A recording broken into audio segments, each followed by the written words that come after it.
যুবক শোন, জিন্দেগি শেষ, গাঁজা আবা খাইয়া ফাঁসার গোস্ত শুয়ে ফেলাইছো। কতক্ষণ এই এলাকায় তো গাঁজা খায় না, হ্যাঁ? এখন গাঁজায় মানুষ খায়।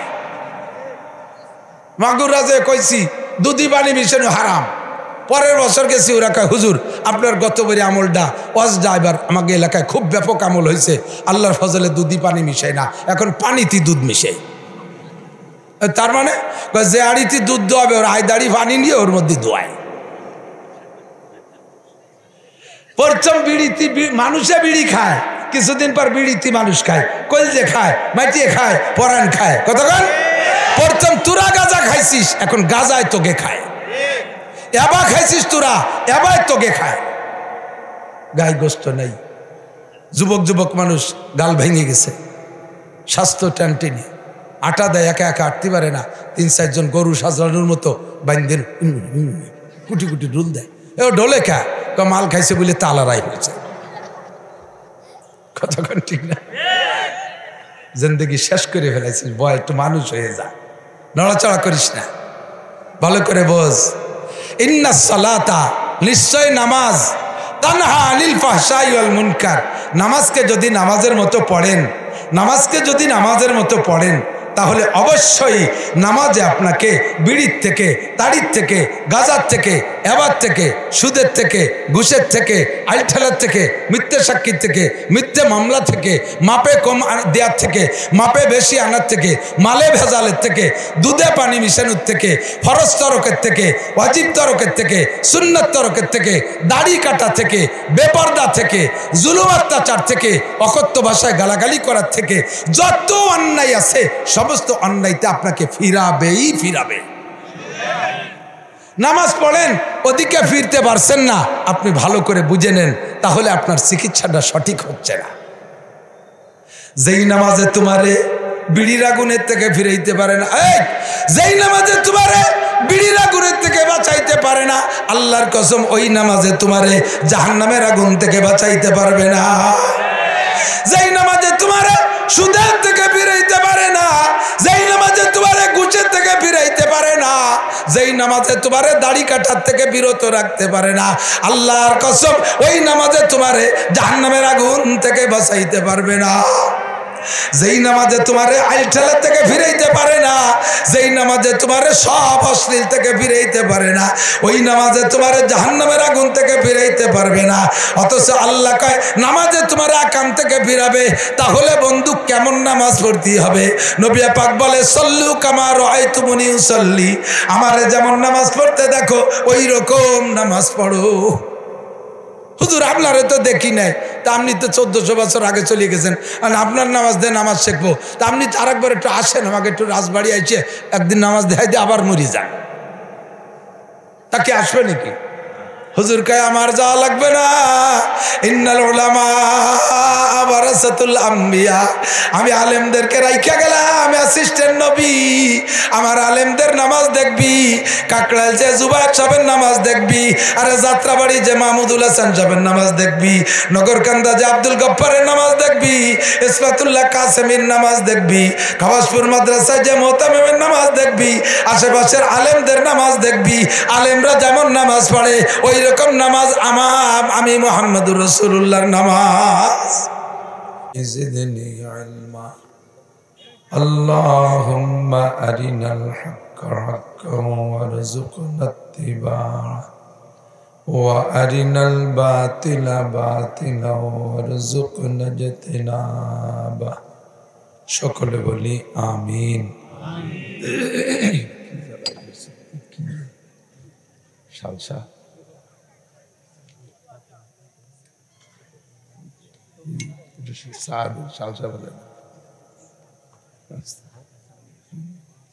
এইটুক দিয়ে 20 কাপ বানালে ঠিক হবে। একটু দুরূদ শরীফ পড়ি। আল্লাহুম্মা সাল্লি আলা মুহাম্মাদিন ওয়া আলা আলি মুহাম্মাদ কামা সাল্লাইতা আলা ইব্রাহিম ওয়া আলা আলি ইব্রাহিম ইন্নাকা হামিদুম মাজিদ। আল্লাহুম্মা বারিক আলা محمد وعلى آل محمد كما باركت على إبراهيم وعلى آل إبراهيم إنك حميد مجيد ইউটিউব আলারা তোমরা তো এবার অনেক সকলে সম্মিলিত আলাদা একটা স্ট্যান্ড কেন তোমাকে স্ট্যান্ডে তোমাকে গুলো বানবা এইটা আমার আনফিট হয়ে যায় তোমাকে গুলো বানতে বিনতে তোমরা আলাদা স্ট্যান্ড দিয়ে আলাদা তোমাকে গুলো এক সাইড করে দেবা এই যে বিশাল ব্যতিক্রম মনে হয় আমার কাছে কথা বলার জন্য মন মাইন্ড একেবারে ফ্রি থাকতে হবে পরিবেশটা সেরকম অনুকূল থাকতে হবে বলে কথা আসে না নাকি খানখানাপুর রাস্তাডাঙ্গা জামে মসজিদের উদ্যোগে 11তম বার্ষিক ওয়াজ মাহফিল অধ্যকার মাহফিলের সম্মানিত সভাপতি এতক্ষণ বয়ান করেছেন হযরতে উলামায়ে কিরাম এই অঞ্চলের অনেক অনেক উলামায়ে কিরাম আইম্মায়ে মাসাজিদ বিভিন্ন মাদ্রাসার আজিজ আমতোলাবা প্রাণপ্রিয় দেশবাসী পর্দার আড়ালে বসে থাকা মা ও বোনেরা আল্লাহ তাবারক ওয়া তাআলার শাহী দরবারে আমাদের পক্ষ থেকে পাঠাই অসংখ্য শুকর যেহেতু রব্বুল আলামিন আমাদেরকে অসংখ্য নিয়ামত দিয়ে লালন পালন করতেছেন হাজারো নাফরমানি করা সত্ত্বেও আল্লাহ তার নিয়ামত রাজি আমাদের থেকে বন্ধ করে দেন নাই সময় মতো সূর্য উঠতেছে আলো দিচ্ছে তারিখ মতো চাঁদ উঠতেছে প্রতি রাত্রে আকাশে লক্ষ লক্ষ তারকা এগুলো সবই আমাদের স্বাস্থ্যসম্মত নিয়ামত প্রতিদিন দিন রাত সময় মতো হচ্ছে সিজনালি প্রয়োজন পরিমাণ বৃষ্টি আল্লাহ তাআলা দিচ্ছে এমন করে বলতে গেলে সারা জীবন শেষ হয়ে যাবে আল্লাহ পাকের নিয়ামত রাজি আলোচনা করে শেষ করা যাবে না লানাফিদাল বাহরু ক্বাবলা আন তানফাদা কালিমাতু রাব্বি ওয়ালাউ জিনা বিমিথলিহি মাদাদা সারা দুনিয়ায় যত পানি আছে সব পানি যদি কালি হয়ে যায় দুনিয়ায় যত গাছ আছে সব যদি কলম বানানো হয় এমন করে বারবার যদি বানানো হয় আর আমরা সকলে আল্লাহ পাকের নিয়ামত রাজি লিখতে থাকি তার শুকর শব্দ লিখতে থাকি আমাদের হায়াত শেষ হয়ে যাবে কলম কালি শেষ হয়ে যাবে আল্লাহ পাকের কুদরত তার বড়ত্ব তার নিয়ামত রাজি গণনা করে শেষ করা যাবে না এটা ওয়াজের মাঠ একটা ভ্রাম্যমান মাদ্রাসা আপনারা এর ভিতরে অধিকাংশ মানুষের জীবনে মাদ্রাসায় যান নাই যেতেও পারবেন না সময় নেই সময় থাকলেও পরিবেশ নাই পরিবেশ থাকলেও ইচ্ছা নাই ইচ্ছা থাকলেও সুযোগ নেই তবে দিন সকলের শিখতে হবে একটু সাক্ষী দেন দিন সকলের শিখতে হবে কিভাবে কোথায় শিখবেন আল্লাহ পাক রব্বুল আলামিন দয়াবান মেহেরবান আল্লাহ তাআলা আপনাদের দিন শেখানোর জন্য আহলে হক ওলামায়ে কেরামের ব্রেনের ভিতরে বিভিন্ন পদ্ধতি আবিষ্কার করে দিয়েছে তার মধ্যে একটা হলো এই মাঠে ময়দানে বসে কিছু শেখা পূর্ণ ইসলাম এখানে বসে শেখার জায়গা না সম্ভাবনা দিন শেখার জন্য একটা উদ্বুদ্ধ করার ফিল্ড এটা ভ্রাম্যমান মাদ্রাসা বলা যায় মোবাইল মাদ্রাসা বলা যায় তো মাদ্রাসা সহ শিক্ষাঙ্গন বিদ্যালয় যত আছে স্কুল কলেজ ইউনিভার্সিটি সব জায়গার শিক্ষা পদ্ধতিও যা এখানেও ধরে নেন তা তো স্কুল কলেজে কমপক্ষে যারা পড়েছেন ক্লাস টাইমে স্যার পড়ায় আপনারা তো ফাঁকে ফাঁকে বাদাম খাইছেন, এখন তো খাওয়া খাই চলে বাদাম। তো ক্লাসের ভিতরে বসে বাদাম খাওয়া চলে না, চানাচুর খাওয়া চলে না, পান খাওয়া চলে না, মোবাইল চালানো চলে না। তো সেই ক্লাসে না চললে এই ক্লাসে চলবে কে? আখের ক্ষেতের ভিতরে বাদাম লাগালি বাদাম হয়, যদি লাগানো ভুল ক্রমে মনের শখে, তো বাদামের পরিচর্যার জন্য বারবার আখের ক্ষেতের মধ্যে গেলে বাদাম তো হবেই না, আখও ক্ষতিগ্রস্ত হবে। ও তো বাদামের ক্ষেত, আখের ক্ষেতে যদি বাদাম লাগালি ভালো না হয়, ওয়াজের ক্ষেতেও বাদাম লাগালি ভালো হবে না। বাদামের চাষ বন্ধ করতে হবে। দুনিয়ার অন্য যে কোনো মজলিসের চাইতে এই মজলিসটা একটু ব্যতিক্রম। জি, কত ব্যতিক্রম! মমতাজ, মনির খান, আলমগীর, এই বড় বড় আলেম যারা আছে, ওনারা যে গানের অনুষ্ঠান করে, ওনাদের গানের প্যান্ডেলটা কি ফেরেশতারা বেষ্টন করে রাখে? শুনছেন? ওর উপরে কি সাকিনা নাজিল হয়? সকিনে মানে আমাকে গ্রামে মাঝে মাঝে দু একটা মহিলার নাম সকিনে থাকে, সেই সকিনে না, ও জায়গায় সকিনে নাজিল হয়, সাকিনা নাজিল হয় না। কথা কন? তো এটাকে গাশিয়াতুমুর রহমা, রহমাতের ফেরেশতারা এই প্যান্ডেলটাকে বেষ্টন করে দাঁড়িয়ে আছে। একজনের কাঁধের উপরে আর একজনে পা দিয়ে দিয়ে একেবারে আসমান পর্যন্ত এই প্যান্ডেলটাকে স্টেডিয়াম বানায় ফেলছে ফেরেশতারা। ফেরেশতাদের এই বেষ্টনীর মাঝখানে নাজালাত আলাইহিমুস সাকিনা, একটা ভিন্ন প্রশান্তি এর উপরে নাজিল হতে থাকে। যে কোনো ধর্মীয় অনুষ্ঠান, মসজিদ বলেন, মাদ্রাসা বলেন, মাহফিল বলেন, ইজতেমা বলেন, এসব জায়গায় এই ঘটনাগুলো ঘটে। সাকিনা কি? আসমান থেকে আল্লাহর পক্ষ থেকে একটা প্রশান্তি, মনের ভিতরে কোনো টেনশন দুশ্চিন্তা থাকে না।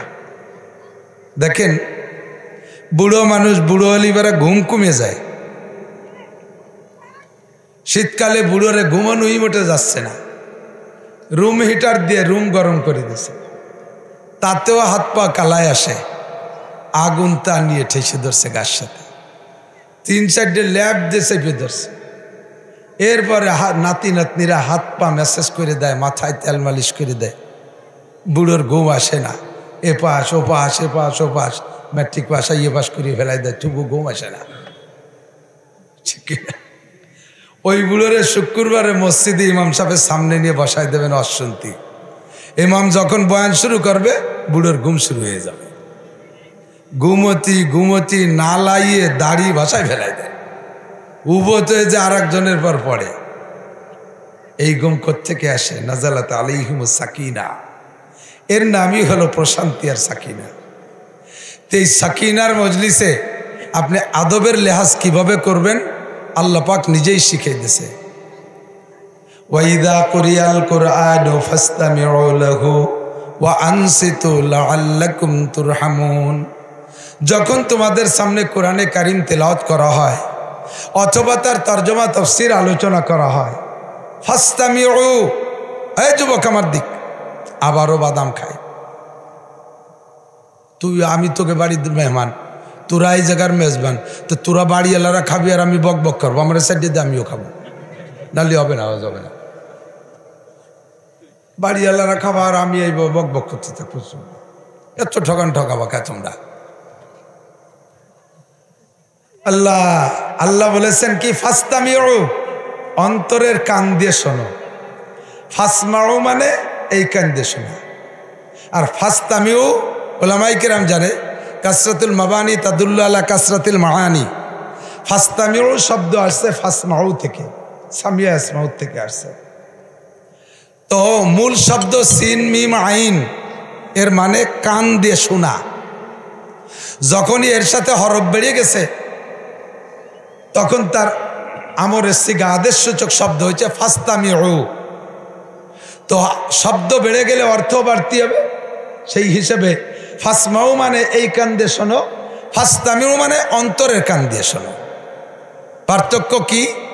স্বাভাবিকভাবে উড়ন্ত যে কথাগুলো কানে আসে এগুলো কানে ঢোকে, কিন্তু ওর সাথে অন্তর সেট না হইলে মনে থাকে না। ঠিক না? অন্তর যখন সেট হয় এই কানের সাথে তখন মনে থাকে। এজন্য আল্লাহ বলেন কুরআনে কারীম বয়ান হবে, তুমি যা শুনবা এটা ভাসমান কান দিয়ে শোনো না, ফাসতামিউ, অন্তরের কান দিয়ে শোনো। এবার অন্তরের কান দিয়ে শুনতে হলে সিস্টেম কি লাগবে? আল্লাহ কয় ওয়া আনসিতু, তখন অবস্থাটা হতে হবে ওয়া হালিয়া। ওলামায়ে কেরাম অনেকে কয় এবং চুপ থাকো না, এবং না, এখানে ওয়া মানে এবং না, ওয়া মানে এমতো অবস্থায় যে তুমি মুখরে বন্ধ রাখো। একই সাথে মুখেরও কাজ চলবে, কানেরও কাজ চলবে। এই দুই কাজের ডিউটি কলবে একা একা পারি ওঠে না। বলতে গেলে শোনার ডিস্টার্ব হবে, শুনতে গেলে বলার ডিস্টার্ব হবে। যেহেতু তুমি অন্তরে কান দিয়ে শুনবা, কাজেই তোমার ওই সময় দায়িত্ব হবে ও আনসিতু, মুখরে বন্ধ রাখো। কিসের থেকে? বক্তা যতক্ষণ কথা বলবে তুমি অতক্ষণ বলবা না। যেটুক বলতে বলে ওইটুক বলবা, তাই ছাড়া তোমার থেকে কোনো কথা বলবা না। মুখের যত কাজ আছে, বাদাম খাওয়া এটা বাদ দাও, চানাচুর খাওয়া বাদ দাও, বিস্কুট খাওয়া বাদ দাও, বসে বসে পানে জাগর কাটপা। তাহলে গরুর কাজ না থাকলে কি রে, শুয়ে শুয়ে ফেটিতে পারো জাগর কাটে। ছাগলের কাজ না থাকলে শুয়ে শুয়ে ফেটিতে পারো জাগর কাটে। দেখতেছে যে বক্তা ওয়াজ করতেছে, আমাকে কাজ নাই, কাজে কাজে জাগর কাটি। এ পানে জাগর বাদ দিতে হবে, মোবাইলের আমল বাদ দিতে হবে। তাহলে কি হবে? আল্লাহ কয় লাআল্লাকুম তুরহামুন, অবশ্যই তোমাদের উপরে রহমত নাজিল করা। পিছনে আল্লাহরা খুশি হন নাই? রহমত কার থেকে যায়? এই দলা সিমরা, তুই খালি আবার ভাক্কা মারি মেরে খাচ্ছিস, আমার চোখ তো, তুই যা পিছনের দিক ফিরতেছিস তোরেই করছি। তুই আমার দ্বারা তোর সাথে মুসাফা করবাই, ফিরে যদি খাস তাহলে কিন্তু গালিও বানি। আল্লাহ কি কইলাম, শোনারও বুদ্ধি নেই, অশোনারও তো বুদ্ধি লাগে। ওই কথা যে শুনবে, ও বাড়িতে আইসে ওয়াজ শুনতে, আর এনে বসে বাদাম খায়। আরো কয়টারে দেখলাম ওই পাশে বসে গেম খেলতেছে মোবাইল নিয়ে। আমি কালকে এক জায়গায় এদের জন্য গেম খেলতেছি, আমি পাশে দাঁড়াইছি। কয় হুজুর আপনি যান, কারণ না তোরা খেলতে যাবে একটু দেই। শেষে বন্ধু আসছে। মাগুরা গেছি এক জায়গা ওয়াজে, স্টেজে এই পাশে মনে হয় 80 বছর এক বুড়ো সভাপতি, এ পাশে 75 বছর এক বুড়ো সেক্রেটারি, ওই মাহফিলি সেক্রেটারি, এর পাশেই চেয়ারম্যান রানিং, ওই বুড়োর ওই পাশে পুরন চেয়ারম্যান এক্স। এই 4 জন তো এলাকার সিনিয়র না। আমার ওয়াজের ঘরটা খানিক হইলে দেখি যে ওই বুড়োর একজন ইশারায় দিয়ে 100 গ্রাম বাদাম আনাইছে, আইনে 4 জনে ভাগ করে খাচ্ছে আমার বাসায়। মেজাজ গেছে আগুন হইয়ে। আমি কইলাম আমি আপনাকে মেহমান, আপনারা বাড়ি এলা, আমার ধারে বসে বাদাম খাবেন আর ওই গিরান আমার আসবে, আমার পরানে চাই না, আমার চাইতে দেন, সবাই খাই। কলি আমার 1 ফুট দেশে। আমি আপনারা বসেন, আমরা এই 5 জন বাদাম খাই নেই। এরপরে এই 5-4 বসছে যে কি কইছি, এত দামলা এ তো টের পাইনি। আল্লাহ হেফাজত করুন। সব জায়গার মানুষের বুদ্ধি একরকম না। আপনারা রাজবাড়ি না? রাজবাড়ি মানে কি ফকির বাড়ি? রাজবাড়ি মানে কি? রাজার বাড়ি। তা আপনাদের সব কিছু হতে হবে রাজার মতো, যেন ফকিরে ভাব না দেখি, আমার যেন খেপানো না লাগে। আমার বাইরা লওয়ার বয়স নাই, সুর আগা গোড়াই নাই। তার মধ্যে গতকালকে বগুড়া থেকে আসতে সারা পথ কুয়াশা, ড্রাইভারকে একটু হেল্পারি করা লাগছে, একাই ছিলাম গাড়িতে, জানলা খুলিয়ে ওরে রাস্তা সহযোগিতা করতে যাই, কুয়াশা নাকে ঢুকে গলা বসে গেছে, ভীষণ কষ্ট হচ্ছে। গলা বসে গেলে শ্বাস ছোট হয়ে যায়, কথা বলতে কষ্ট হয়। আপনাদের বুঝতে অসুবিধা হচ্ছে না তো? আমি অত্যন্ত মহাব্বত করি আপনাদের এই এলাকার মানুষ, বিশেষ করে আমার বৃহত্তর ফরিদপুরের 5 জেলার সব জনগণকে মনে হয় যেন আমার বাড়ির মানুষ। রাজবাড়ী, ফরিদপুর, শরীয়তপুর, মাদারীপুর, গোপালগঞ্জ আমি একটু পার্থক্য মনে করি না। আমার এই 5 জেলার মানুষ, আমরা বৃহত্তর ফরিদপুরের অংশ। বাহিরে গেলে এখনো ফরিদপুরি বলে পরিচয় দেওয়া লাগে। কাজেই আমরা ফরিদি, আমরা শুকর আদায় করি। আমাদের ফরিদপুরে আল্লাহ পাক সব কিছু দেশে, কোনো তা কম রাখে নেই। পীর তাও এত পীর আর কোনো দেশে নাই। কোনো গ্রামে এক একজন পীরই 2.5 জন করে মুরিদ ভাগে পাইছে। এত পীর। ওই পাশে গেছি ফরিদপুরের ওই পাশে, হাফেজ রবিউল কয় হুজুর আমাদের এত কপাল ভালো, আমাকে এই গ্রামে যা পীর আর যা জনগণ, তো এক একজন পীরই 2.5 জন করে মুরিদ ভাগে পাইছে। আমি বললাম এই পীররা কেমন, চল দি 2-1 দিয়ে আসি। কয় না, দেওয়া যায় না, পীরাইটা হুক্কা খায়, নামাজ পড়ে না, পীরে কামেল। আমাদের ফরিদপুরে আছে উড়াকান্দি, গোপালগঞ্জের ভিতরে কাশিয়ানী থানা। সারা বাংলাদেশের হিন্দুদের সবচাইতে বিশ্ব ইজতেমা ওই জায়গা হয়। গত বছরের আগের বছর নরেন্দ্র মোদী এসে জুমো পড়িয়ে গেছে, হয়নি শুক্রবারে আইছিল, এই জন্য মনে হচ্ছে জুমো পড়তে এসে। এ আমাকে গোপালগঞ্জ ভালো দে মন্দ দে, আমাদের ফরিদপুরে হাজি শরিয়াতুল্লাহ রহমাতুল্লাহ আলাইহি বলেন না আলহামদুলিল্লাহ, পীর মোহসেন উদ্দিন দুদু মিয়া ওনারই বংশধর। এখনো বাহাদুরপুর অনেক সহি মানুষ আছে। আমাদের ফরিদপুরে মুজাহিদে আজম আল্লামা শামসুল হক ফরিদপুরি। ধর্মীয় দিক দিয়ে আমরা এদিক দিয়ে অনেক অগ্রসর। এর ওসিলায় আমার গোপালগঞ্জে 5 থানায় 30টা দাওরায়ে হাদিস মাদ্রাসা, মহিলা পুরুষ দিয়ে। এ উপলক্ষে আমাদের ফরিদপুর, রাজবাড়ী, শরীয়তপুর, মাদারীপুর সব জেলায় যথেষ্ট মাদ্রাসা। আবার দুনিয়ার দিক দিয়েও এতদিন আল্লাহ ভালোই রাখছিল। এই বর্তমানে মাস 2-3 কলে একটু বেকায়দায় পড়িয়ে গেছি। গতকালকে গেছি মাগুর বগুড়া কন্দি। আমি গোপালগঞ্জে মানুষ, বগুড়া যাওয়া উচিত হয়েছে কালকে। যাইয়ে দেখি আমার নামের নিচে গোপালগঞ্জ লেখছিল, তা ফুরুট দিয়ে মুছিয়ে দিয়েছে। নাম রয়েছে গোপালগঞ্জ, শব্দ মোটে সহ্য হচ্ছে না। বাড়ি বেকায়দায় আছি আমরা গোপালগঞ্জে, হুজুররা খুব বেকায়দায় আছি। স্থানীয় যত মানুষ সব আওয়ামী লীগ। আমার প্রতিবেশী নির্ভেজাল নিজলি পাইকারি আমলিগ, আমাকে এলাকায় বিলেইও আমলিগ করে। ও মেয়ামারে ডাকলি শোনা যায়, নৌকো নৌকো এরকম শোনা যায়। বিলের ডাকের মধ্যেও নৌকো শব্দ বেরিয়ে যাচ্ছে। কুত্তো ডাকলেও তার নৌকো নৌকো শোনা যায়। এখন চতুর্পাশে সব আমলিগ। কেউ বিশ্বাস করে না যে বাংলাদেশের সব হুজুররা তো এখন আমলিগ বিরোধী। আমাকে গোপাইলে হুজুররা যে তাতে ব্যতিক্রম তা মনে করে না, মনে করে যে সব হুজুর সেই দলের। এই বলে আমাকে মাদ্রাসার চাইল ডাইল খুদ কুড়ো সব বন্ধ করে দিয়েছে। সবার বাস কাটতে গেছে, আসো বাস দেওয়ানি আহিয়ালা বাস। আগে দিত তেলে বাস, এবার বলে আহিয়ালা বাস দেবে। কন্দি কি উপায় বল। এদিকে গোপালগঞ্জের বাইরে আসলি সবাই মনে করে যে গোপালগঞ্জের হুজুররা কি আর আমলিগ ছাড়া আর কিছু। গোপালগঞ্জে কোনো নবী রসুল আসলে আমলিগ। এই বলে সে বাইরে গেলিও সে ওই যে নামের থেকে গোপাল মুছিয়ে দিয়েছে হুলুট দিয়ে। এদিক তাকান, আমরা যে যেখানে থাকি মাতৃভূমির টান সকলের অন্তরে থাকতেই হবে। মাটির টান থাকবে, এইটা আপনারা কেড়ে নেওয়ার চেষ্টা করবেন না। আমরা ওলামায়ে কেরামদেরকে আপনারা কোনো দলে ফেলাইয়েন না, আমাদেরকে উন্মুক্ত রাখেন। ডাক্তারের ক্লাসে রাখেন, আমাদের ডাক্তারের চেয়ারে রাখেন। ডাক্তারের কাছে চিকিৎসা সব রকম থাকে। দরস্তি নরমি, শেখ সাদি রহমতুল্লাহ বলে গুলিস্তা, দরস্তি নরমি বাহামদার বেয়াস চুফাসত কে জাররাহা ওয়া মারহাম নিয়াস। ডাক্তারে 2 রকম চিকিৎসা করে, অপারেশনও করে আবার মলমও। ডাক্তারের কাছে আপন রুগীও আসে, পর রুগীও আসে। একই রোগে 2টা রুগী, একটা ডাক্তারের বাপ আর একটা আসছে 50 মাইল দূরের থেকে। 2টারে 2 রকম চিকিৎসা করলে হবে না। 50 মাইল দূরত্বে যে আসছে তারা ডায়াগনোসিস করে দেখা গেল পেটের ভিতরে টিউমার হয়েছে। ওর বাপরে পরীক্ষা করে দেখে, তাও দেয় যে বাপের পেটের মধ্যে টিউমার হয়েছে।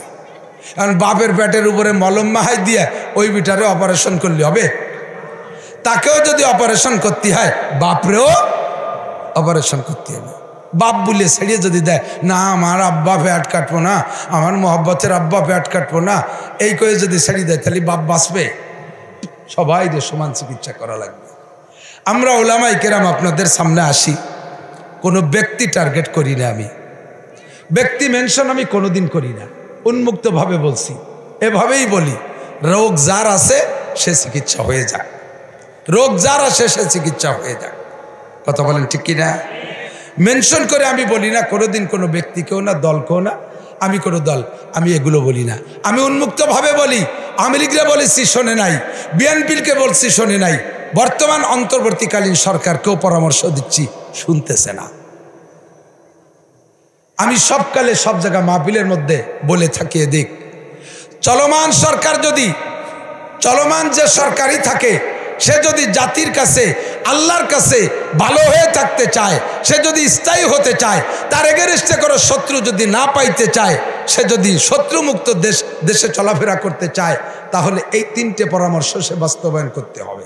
তাহলে ইনশাআল্লাহ আমার বিশ্বাস তার এগেনস্টে কেউ শত্রু থাকবে না। তিনটে দাবির হলো, একটা দাবি করেছি জাতীয় সংসদ থেকে নামাজটাকে বিল আকারে পাশ করা হোক। একমত আছেন না? সবাই আছেন না একমত? দ্বিমত কেউ আছে?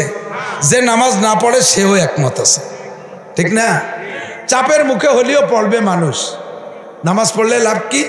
আল্লাহ পাক বলেন, ইন্নাস সালাতা তানহা আনিল ফাহশাই ওয়াল মুনকার ওয়ালা যিকরুল্লাহি আকবার।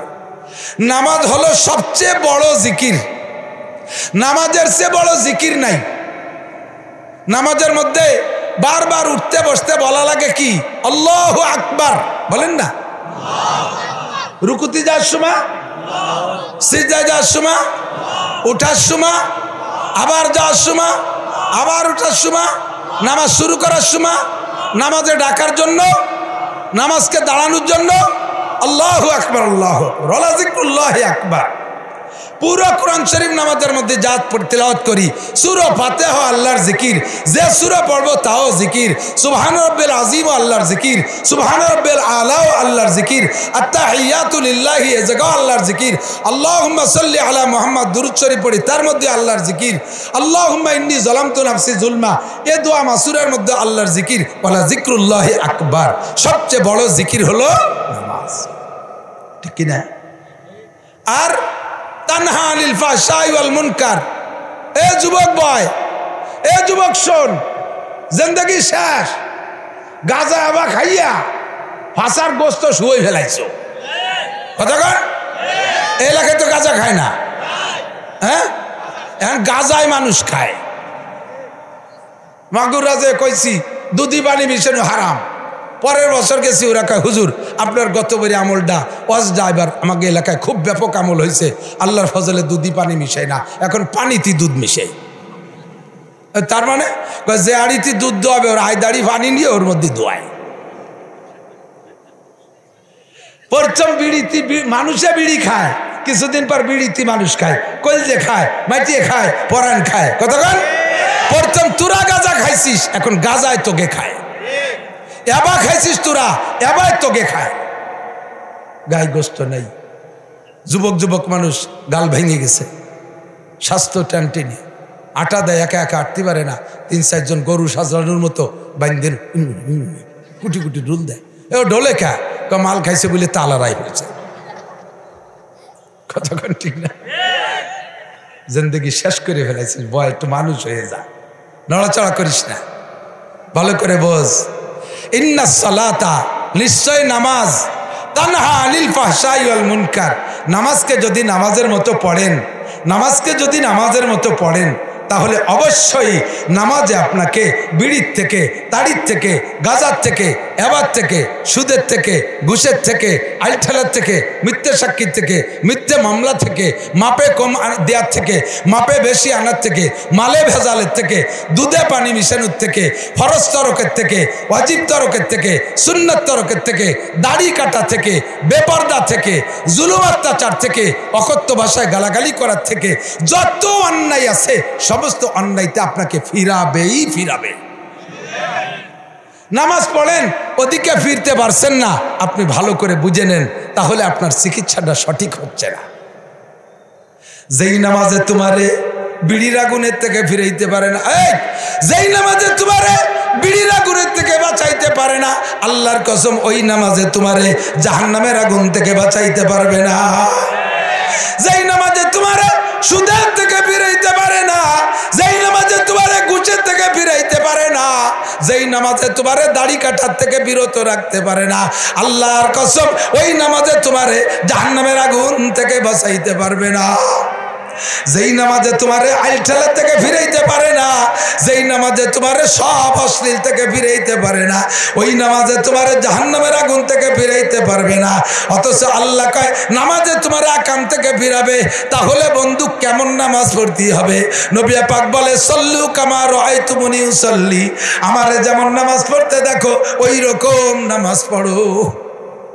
হুজুর আপনারে তো দেখি নাই, তা আপনি তো 1400 বছর আগে চলে গেছেন, আর আপনার নামাজ দিয়ে নামাজ শিখবো, তা আপনি তো আরেকবার একটু আসেন, আমাকে একটু রাজবাড়ি আইছে একদিন নামাজ দেখাই দিয়ে আবার মরি যান। তাকে আসবে নাকি? হুজুর কয় আমার যাওয়া লাগবে না, ইন্নাল উলামা ওয়ারাসাতুল আম্বিয়া, আমি আলেমদেরকে রাইখা গেলাম, আমি অ্যাসিস্ট্যান্ট নবী। আমার আলেমদের নামাজ দেখবি, কাকড়াইল যে জুবায়ের সাহেবের নামাজ দেখবি, আরে যাত্রাবাড়ি যে মাহমুদুল হাসান সাহেবের নামাজ দেখবি, নগরকান্দা যে আব্দুল গফ্ফারের নামাজ দেখবি, ইসমাতুল্লাহ কাসেমের নামাজ দেখবি, খাবাসপুর মাদ্রাসায় যে মোহতামিমের নামাজ দেখবি, আশেপাশের আলেমদের নামাজ দেখবি। আলেমরা যেমন নামাজ পড়ে ওই রকম নামাজ আমি মুহাম্মদুর রাসূলুল্লাহর নামাজ। এই নামাজ যদি সরকার বাস্তবায়ন করে তাহলে যত দুর্নীতি আছে সব সাফ হয়ে যাবে, থাকবে না। আর সরকারের নামাজ বাস্তবায়ন করে না কেন? সরকার নিজেই বেনামাজি, কথা কর না কেন? আর উনি নামাজের কথা কয়ে যদি নিজে না ভরে তাহলে আরবিটারও ভরে, গাল ভরে আসবে না, ও কাকা তুই বড় থাকে। এই ফরিদপুরের থেকে বাসে উঠছি যাবো মাগুরা, তো ওই যে মাঝকান্দির ওই জায়গায় যে বাসের আবার একটু ট্রানজিট আছে, সেই সময় লেন আছে কি জানি না, তো ওই গাড়িতে চলি যায়, এরা ওখানে নামায় দেয় আর মাগুরার গাড়িওয়ালার ওই জায়গাতে নিয়ে যায়, এই ট্রানজিট করে বিমানের ট্রানজিটের মতো। এই এবছর কথা কইস কিনা? এই আরে বোঝে না, আমি ভারী জরুরি কথা হলে মাইকে সবাই শুনি, আর নাই থাম মহিলা, আমি তাই ভাবছি পুরুষ হলেই কথা কত না, 3 বিটি যেখানে কলকাতা সেখানে। আল্লাহু আকবার। তো এই ফরিদপুরিতে উঠছি বাসে, কদ্দূর যাওয়ার পরে দেখি, আপনারা দেখছেন নাকি আমি জানি না, এক চাচা দাঁতের মাজন ব্যস্ত, 15-16 বছর আগে হবে বা 20 বছর হবে। এ কি কয় এমনি বাসের শব্দে বোঝা যায় না, আর দাঁত না থাকলে কথা পরিষ্কার হয় না, তাও বোঝা যাচ্ছে না। দুইটা মিলে খালি ওই মাজন কটাই দেখতেছি, কেউ কিনতেছে না। আমি ডাকে কলাম যে চাচা কি কন? ওই আউমাউ খাওমারে যা কলো তাতে বুঝলাম যে আমার এই দাঁতের মাজন এমন ধনন্তারী দাঁতের মাজন বাবা, এই যে দাঁত মাজলি মরা পর্যন্ত পড়বে না, মরার পরেও থাকবে। ওই ভেরিয়ালার একটু কয় তো এরকম এক্সেস কয়। আমি কলাম যে কি কেউ কিনতেছে? কয় না, এ গাড়িতে বেচতে পারিনি। আমি কে বেচতে পারবা কি? এ কতদিন ধরে বেচেন? কয় বেশি অনেক দিন ধরে। আমি কি এতদিন বেচছেন? কই রমি বেশি। আমি কেন এরকম বেচেন? আমার মতো এতটুক বুদ্ধি আছে যার, সে আপনার এই মাজন কিনবে না। আপনার দাঁত নিজের গালে একটা দাঁতও নাই, যে মাজনে আপনার দাঁত ঠেকাতে পারে নাই ওই মাজনে আমার দাঁতও ঠেকাতে পারবে না। এই বুদ্ধি তো আমার আছে, আমি বাইচে থাকতে আপনার মাজন কিনবো না। ও সব বিটারাটের বাইচে এই জন্য কিনতেছে না। যদি মাজন বেচতে হয় কমপক্ষে দাঁতের মাঝে দাঁত কটা লাগাই আসেন, নইলে কেউ কিনবে না। যে নামাজ বাস্তবায়ন করবে, নামাজের বিল পাস করবে, নামাজ তো তার আগে পড়তে হবে, ঠিক না? তিনি পড়বেন না বিধায় এ কথা কোনোদিন বলবে না। 2 নম্বর দাবি করেছি, পর্দা করো, পর্দা করো। পর্দার পর যদি 1 মাস একটা চিল্লা আমল করেন আমার দিক, যদি সারা বাংলাদেশের সমস্ত নারীদেরকে 100 ভাগ পর্দা করাইতে পারেন মাত্র একটা চিল্লা, অনলি 40 দিন সরকার যদি বাধ্যতামূলক বাংলার সব নারীদেরকে 100 ভাগ পর্দা করাইতে পারে, পুরুষরা যদি 100 ভাগ পর্দা করে, নারীদেরকে দেখবো না, নারীরা পুরুষদেরকে দেখবে না, খোলামেলা বাজারে তারা আসবে না, সব পার্কগুলো খালি করে দেবেন পুলিশ পাঠাইয়া। পার্কে বসে বসে দুনিয়া তসবি টিপতেছে, ওই তসবি পার্টিরে জোড়া ভাঙ্গে দেন। আর কুয়াকাটা কক্সবাজার যত স্পট আছে সমস্ত স্পটগুলোর থেকে দাগ মিটাইয়ে দেন, পিটাইয়া নারীদেরকে বাড়ি তাড়াইয়া দেন। 100 ভাগ যদি 40 দিন পর্দা করে, আর বাংলার সবালের নারী আর পুরুষ যদি 100 ভাগ 40 দিন নামাজ পড়ে, আমি কসম খেয়ে বলতে পারি আল্লাহ পাক বলেন লা ফাতাহনা আলাইহিম বারাকাতিম মিনাস সামাই ওয়াল আরদ, আসমান থেকে 40 দিন শেষ হওয়ার আগে আগে নতুন নতুন রহমত আর বরকত তোমাদের জন্য পাঠিয়ে দেব। সত্যি দেখতে পারবেন আল্লাহর রহমত। আল্লাহ যত নিয়ামত দিয়েছেন সবগুলোই আমাদের জন্য নিয়ামত, যদি তা পরিমাণ মতো থাকে। কথা বলেন, শ্বাস নিঃশ্বাস টানি, এটার নাম অক্সিজেন। যার স্বাস্থ্য যেমন তার শ্বাস নিঃশ্বাস টানার পরিমাণ তেমন ডাক্তাররা ধার্য করেছে। আল্লাহ পাক সেই লিমিটেডে দেয়। আমার মিনিটের ভিতরে মিনিটে 60 বার আপ ডাউন করতে হবে। আপনার 50 বার, আর একজনের 70 বার লাগবে, আর একজনের 35 বার লাগবে, আর একজনের 40 বার লাগবে। সুন্দর করে আল্লাহ পাক কুদরতি কম্পিউটার দিয়ে আমাদের এই শ্বাস প্রশ্বাস ভিতরে আদান প্রদান করতেছে। ও বন্ধুরে, আমার শরীরে 60 বার লাগবে মিনিটে, যদি এ জায়গা 65 বার হয়ে যায় তাহলে আমার শ্বাস বাইরে গেল। যেই অক্সিজেন আমার জন্য নিয়ামত ছিল, এবার ওই অক্সিজেন আমার জন্য গজব হয়ে যাবে। কতক্ষণ ঠিক ঠিক না? পানি আমার জন্য জীবন, পানি না কইলে মানুষ বাঁচে না। কতক্ষণ না কা? পানি না হলে মানুষ বাঁচে না। এবার এই পানি যদি 20 হাত উঁচু হইয়া এসে সাগরের থেকে গোটা বাংলাদেশে ডুবই দেয়, এই পানি এবার জীবন না মরণ? খরা রোদ আমার লাগে, রোদ ছাড়া কোনো ফসল হয় না। এটা যদি একটানা 3 বছর পর্যন্ত রোদ হয়, বৃষ্টি যদি মাঝে একদিনও না হয়, তাহলে এই রোদ আমার জন্য গজব। কতক্ষণ ঠিক না? বৃষ্টি আমার নেয়ামত, যদি বছর ভরে অতি থাকে, একদিনও যদি খরা না হয়, এই বৃষ্টি আমার জন্য গজব হবে। আল্লাহ পাক বলেন সব কিছু লিমিটেড মতো দেব, তুমি বান্দা লিমিটেড হয়ে যাও, তুমি বান্দা লিমিটেড হয়ে যাও, তুমি নিয়মের মধ্যে আসো, আমি তোমার জন্য সব রহমত পাঠিয়ে দেব। 3টি দাবি করেছি সরকারের কাছে। 1 নম্বরে সংসদ থেকে নামাজ, 2 নম্বরে পর্দা, 3 নম্বরে জাকাতের বিল পাস করা হোক। আর বড় লোকদের থেকে জাকাতগুলো যথারীতিতে আদায় কইরা আমানতদার দিনদার ভালো মানুষ যাদের কাছে দিলে মারিয়ে ধরে খাইরা, এইরকম ভালো মানুষের মাধ্যমে বন্টন করতে হবে। আমরা ভোট দিয়ে দে যাদেরকে ভালো মানুষ বুইলা একেবারে স্লোগান দিছি, বোতল বাইর তুলো না জগতে মেলে না, মিছিল দিছি না? বোতল বাই যেখানে আমরা আছি সেখানে, বোতল বাইর চরিত্র ফুলের মতো পবিত্র। বোতল বাই কি বলে? বোতল বাইর চরিত্র ফুলের মতো পবিত্র। নামাজ পড়ে না 1 ওয়াক্ত, বোতল খায় 5 ওয়াক্ত। বোতল খায়, বোতল বোতল কি 7 আপ খায়? আরে দুধু মাল খায়। যার কারণে দেখি বোতল বাই জেলখানায়। কোথায়? আরে কথা কেনা, বোতল বাই কোন জায়গায়? বোতল বাই জেলখানায়, আমরা সবাই পায়খানায়। কিলো যারে ভোট দিচ্ছি সুখ শান্তি পাওয়ার জন্য, সেই বড় বিপদে। কথা কেন? টন মারলো, মন মারলো, রাস্তা মারলো, ব্রিজ মারলো, খাল মারলো, ফ্যাসিলিটি বিল্ডিং মারলো, বাজারের পায়খানা মারি খেয়ে বেলায় দিল। এত কিছু খাওয়ার পরে তাদের চরিত্র বলে ফুলের মতো পবিত্র। জাকাতের টাকা তাদের কাছে ভাগ করতে দিলি, জীবনও গরিব মানুষ পাবে না। কতক্ষণ পাবে? আমরা যারা হজে যাই, হাজি সাহেব কেউ আছেন নাকি এর মধ্যে?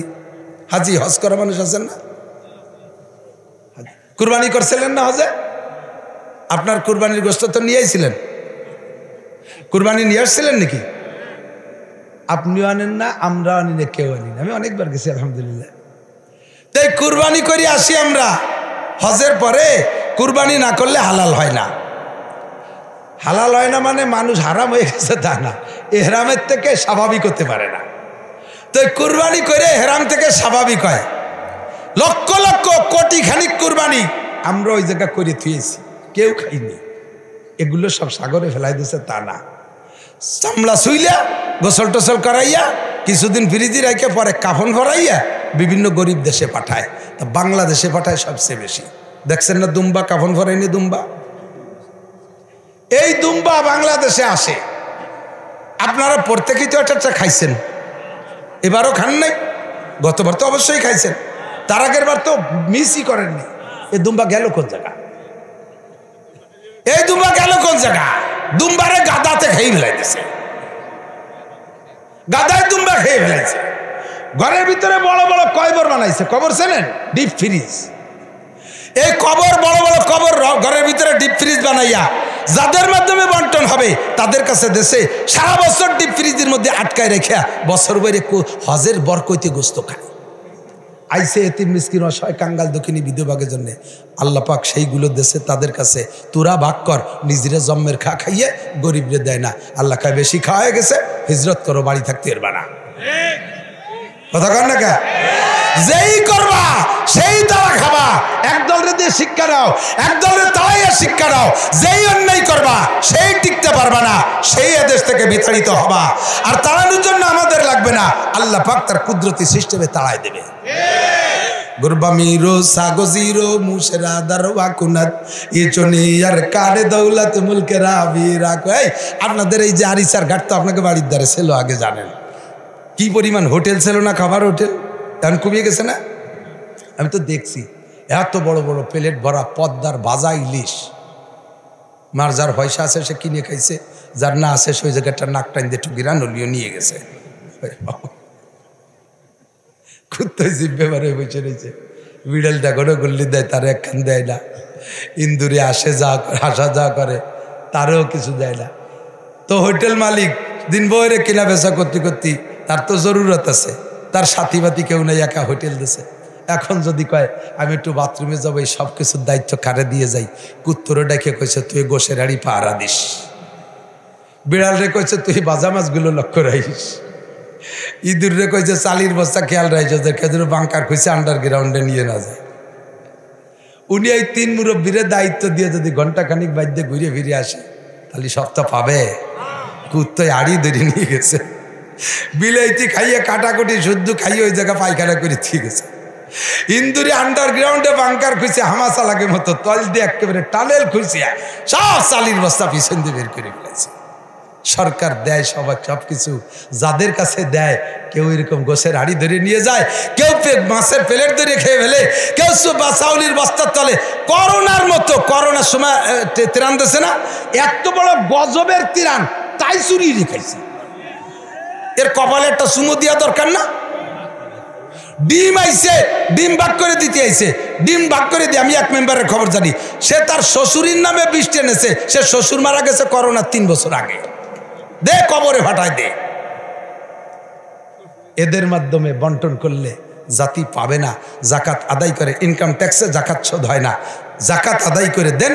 4 নম্বর দাবি, 4 নম্বর দাবি, 4 নম্বর দাবি, বিশ্ব নবী, আখেরি নবী, কিয়ামত পর্যন্ত নবী। জোরে বলেন কে? বিশ্ব নবী মুহাম্মদুর রাসূলুল্লাহ। জোরে বলেন মুহাম্মদুর রাসূল। আর কোন নবী লাগবে? আর কোন নবী আসবে? এই জায়গা আমাদের দেশে ফিতনা সৃষ্টি করতেছে ইসলামের নামে। ইসলামের, আরে তোদের ফিতনা তোরা কর, নিষেধ করি না। এদেশে হিন্দু থাকবে, তাদের ধর্ম আলাদা, তারা বলে আমরা সনাতন ধর্ম। এদেশে বুদ্ধ আছে পাহাড়ি অঞ্চলে, চট্টগ্রাম, সিলেট, তারা বলে আমরা বুদ্ধ ধর্ম। এদেশে খ্রিস্টান আছে, তারা বলে আমরা খ্রিস্টান ধর্ম। তাদের ক্রুশ আছে, তাদের দেখলে আমরা সরে যাই। কিন্তু তোরা মুসলমানের নামে পরিচয় দিয়ে গোলাম আহমদ কাদিয়ানিরে নবী দাবি করবি, আবার এদেশে মুসলমান বলবি, নাম বলে আহমদি মুসলিম জামাত, আহমদি মুসলিম জামাত। তোরা কাদিয়ানি জামাত বলে এই পরিচয় দিয়ে থাকতে পারিস, তোদের ঘর থাকবে, তোদের বাড়ি থাকবে, তোদের আইডি কার্ড থাকবে, তোদের জন্ম নিবন্ধন থাকবে, সব কিছুতে লেখা থাকবে তোরা কাদিয়ানি জামাত, তোরা মুসলিম লিখতে পারবি না। কথা বলেন ঠিক ঠিক না? থাকবি এদেশে থাকবি, তোদের কাফের পরিচয় দিয়ে থাকবি। চলমান সরকারের কাছে দাবি, ওই 3টের সাথে 4 নম্বর দাবি হলো, বিগত কোনো সরকারের দিয়ে দাবি পূরণ করতে পারি নাই। এই সরকারের ভিতরে আমাদের একজন আলেমও আছে। আরও আপনারা বৈষম্য বিরোধী আন্দোলন, আপনারা বৈষম্য এগুলো দূর করবেন বাংলাদেশ থেকে, আপনারা দাবি, এই দাবিটাকে বাস্তবায়ন করেন যে কি বলা হয়, কাদিয়ানিরা কাফের, বাংলার জমিনে কাদিয়ানিরা কাফের। জোরে বলেন কাদিয়ানিরা। আপনি এ জায়গায় যদি চুপ করে বসে থাকেন, এই কাফের বলার সময় বলেন নাই, তাহলে প্রমাণ হবে আশুকুত নিসফুর রেজা, চুপ করে থাকা সমর্থনের লক্ষণ। তাহলে প্রমাণ হবে আপনিও কাদিয়ানির দলের লোক। জোরে বলেন কাদিয়ানিরা। তারে যারা কাফের বলতে কৃপণতা করবে তারাও কাফের, ঠিক না? আমার নবীর পরে আর কোন নবী দরকার নাই। নবী পাক সাল্লাল্লাহু আলাইহি ওয়াসাল্লামের চরিত্রের সামনে কি আর কোন চরিত্র হতে পারে? আল্লাহু আকবার। ও দোস্ত, দেখেন বড় বড় মহামনীষী আছে, আছে ইংরেজদের মধ্যে আছে, হিন্দুদের মধ্যে আছে, খ্রিস্টানদের মধ্যে আছে, বড় বড় শিক্ষিত পণ্ডিত হ্যাঁ, এই বড় বড় পণ্ডিতরা ভালো ভালো নীতি কথা লেখে। হিন্দুদের মধ্যে একজন আছে রবি ঠাকুর লেখছে, আরো অনেকে লেখছে, নীতি কথা অনেকে লেখে।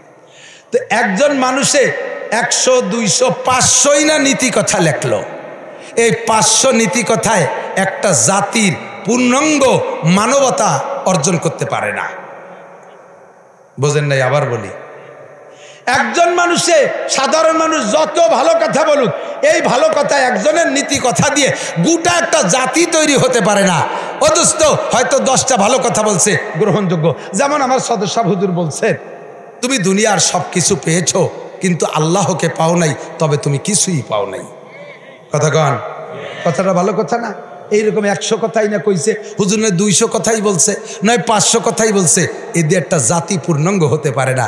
কিন্তু একটাই মাত্র মানুষ, যেই মানুষটার নীতি কথা গোটা মানব জাতি, হিন্দু, বৌদ্ধ, খ্রিস্টান, মুসলমান, হাস্তিক, নাস্তিক, মুরতাদ, বেঈমান, কাফের, মুশরিক যত আছে সমস্ত মানুষ যদি ওই মানুষটার নীতি কথাগুলো মেনে চলে, তাহলে এই জগৎ, ওই জগৎ, সর্বজগতে পূর্ণাঙ্গ মানুষ হিসেবে, আদর্শমান মানুষ হিসেবে পরিচয় দিতে পারবে।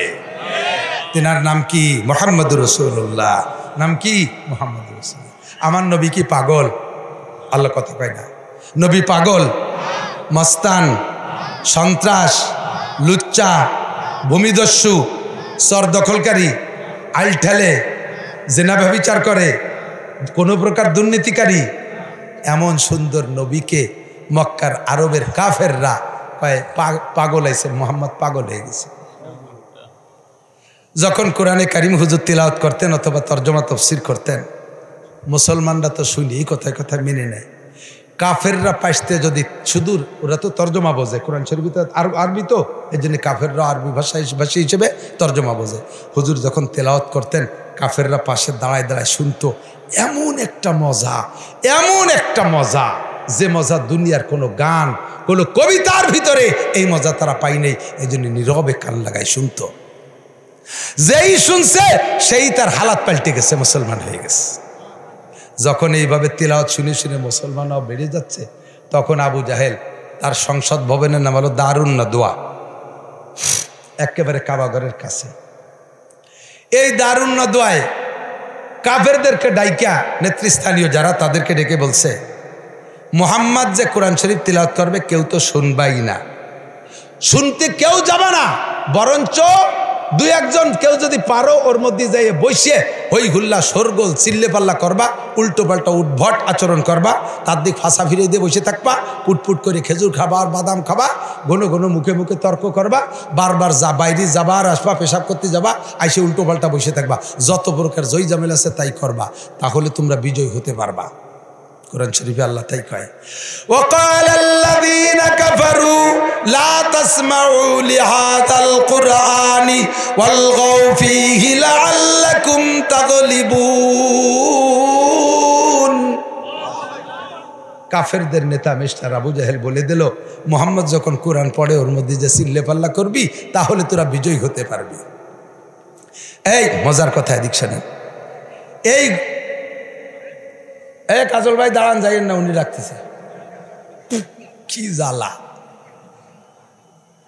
বুঝতে হবে। আবু জাহেল কোরআন শরীফ শুনতে নিষেধ করছে। কি শুনতে? সবাই তো আবু জাহেলের হুকুম মানবে। এখন দিনের বেলা আবু জাহেলের এই বক্তব্য শুনে সবাই বসছে যে নেতা যেহেতু নিষেধ করছে, নিশ্চয়ই তো উনি যাবে না শুনতে। তাহলে উনি যদি না যায়, তাহলে আমি, কেউ তো যাবে না, উনি যেভাবে কইছে, তাহলে এই ফাঁকে গোপনে আমি একটু শুনিয়ে শিখে। নেতা নিষেধ করছে, সে তো যাবেই না, আর তার নিষেধে কেউ যাবে না। আর মুহাম্মদের তিলাওয়াত শুনতে যে মজা, এ মজার কোনোটাই নাই, আমি একটু গোপনে যাই, একা শুনিয়ে আসি। এই একা শোনার নিয়ত করছে সবাই। এর মধ্যে আবু জাহেল চিনতে পারছে, আমি যেহেতু নিষেধ করছি কেউ যাবে না, এই ফাঁকে আমি একা একটু শুনিয়ে আসি। পরে অন্ধকারে আবু জাহেল হাঁটতেছে, হুজুরের তিলাওয়াত শুনতে যাবে, হঠাৎ করে পায় মানুষেরটা বাড়িয়ে গেছে, বেরিয়ে গেছে। ওকে আমি তো আবু সুফিয়ান ভাই, আপনি কে? আপনি এ জায়গা কে? কয় তোরে নিষেধ করছিলি তুই কোরআন শরীফ শুনতে আসবি না? কয় তা আপনি নিষেধ করে আপনি আইছেন কে? দুই আবু সুফিয়ান হলো আবু জাহেলের পরের নেতা, সেকেন্ড নেতা। দুইজন ওই পাশে যে কয় বাডি, আমাকে ওই গোপালগঞ্জে বসে ছোট ভাইরে বাডি কয় বাডি। আসলে মোহাম্মদের তিলাওয়াত শুনতে নিষেধ করি, ও যে কেমন লাগে তা তোর বলার না। এই জন্যে নিষেধ করলেও আমি একটু আইসি একা একা শুনতে, কেউ রে যেন তুই দিনের বেলা কইসলিয়া নিষেধ করে দিয়া যাদের কয়েকটারে লাগায়, এই মজার কথা, যে কয়টারে লাগাই দিছে মজলিসের মধ্যে চিল্লাপাল্লা করতে, তার ভিতরে অন্যতম একটা হলো ওলীদ ইবনে মুগীরা। নাম কি? ওলীদ ইবনে। এইটা বুড়ো বুড়ো বুড়ো বয়স্ক বুড়ো অলিও। এই বান্দর বুড়ো অলিকে লাফালাফি ভুলে যায় নাকি? আরো সেল্লা বেল্লা লাফায়। এই বুড়ো বান্দরটা ভিতরে যাইয়া যত প্রকার উদ্ভট আচরণ করতেছে, হুজুর কথা বলতে পারতেছে না, তিলাওয়াতে আসতেছে না। ইতিমধ্যে জিবরাইল আইসে হুজুরের মাথায় হাত দিয়ে বলতেছে, হুজুর কি ব্যাপার, তিলাওয়াত করতেছেন না, ভালো তর্জমা ভালো আসতেছে না, ঘটনা কি? হুজুর বললেন, সব মানুষগুলো দেখো কিভাবে নীরব নিস্তব্ধ বসে রয়েছে, সারা শব্দ নাই, নড়াচড়া নাই। ওই যে মাঝখানে বুড়ো, ওই বুড়োর জ্বালায় আমি ওয়াজ করতে পারতেছি না। জিবরাইল বললেন, বুড়ো কি করে? কয় ও মুখে মুখে তর্ক করে, হঠাৎ করে হইগুল্লা সরগোল চিল্লাপাল্লা করে ওঠে, এরে ওরে ডাক দেয়, পাশা ভিড়াইতে বসে থাকে, গড়ো গড়ো বাইরে যায়, পেশাব করতে যায়, আসার সময় সাইডে খেজুর বাদাম কদুর বিচি কিনে নিয়ে আসে, তাই নিয়ে মাঝখানে বসে ফুটফুট করে খায়। এই শয়তানের জালে মোটে ওয়াজ করতে পারতেছি না। হুজুর বললেন, ওরে চেনেন? হ্যাঁ, ও তো আমার বাচ্চা সাকের সাথে চিনি, এই মক্কাই বাড়ি, ধনী মানুষ। কয় যে না, তা না, ওর সমস্যা কি তাকে জানেন? কয় না, তা তো জানি না। কয় কি, ওর সমস্যা 9টা। কয়টা? এই 9টা সমস্যার আলোচনা নিয়ে আল্লাহ পাক আমাকে একটা সূরা দিয়ে পাঠাইছে আপনার কাছে। সূরাটার নাম সূরাতুল কলম। 29 নম্বর পারায়, 2য় পারায় সেট হয়েছে। এর 9টা দোষের ভিতরে ওর সমস্যা 9টা, দোষ 9টা। 9টা দোষের ভিতরে 1 নম্বর দোষ হলো উতুল্লিম বাদা যালিকা জানিম। ও হলো হারামজাদা, যারও সন্তান জাইরুর বাচ্চা। কে কইছে? ওরে এই গালিটা কে দেছে? উতুল্লিম বাদা যালিকা জানিম, হারামজাদা, যারও সন্তান। এর কারণে কোরআনের মজলিসের আদব বোঝে না, নবীর মর্যাদা দিতে জানে না, নবীকে গালাগালি করে, আমার নবীকেও পাগল কয়, আমার নবীকে কবি বলে, আমার নবীকে মিথ্যাবাদী বলে, আমার নবীকে চরিত্রহীন বলে। ও দোস্ত, এই ওলীদ ইবনে মুগীরা এর যারও সন্তান হারামজাদা। ও পরিচয় দেয় ওর নাম ওলীদ, ওর বাপের নাম মুগীরা। মূলত ওর বাপ মুগীরা না, মুগীরার স্ত্রী পেটেও জন্ম নেছে, কিন্তু ওর জন্মদাতা মুগীরার গোলাম। সেই গোলাম ওর স্ত্রীর ওর মার সাথে জিনা করে ওরে পয়দা দেছে, কিন্তু হইছে মুগীরার বাড়ি থেকে।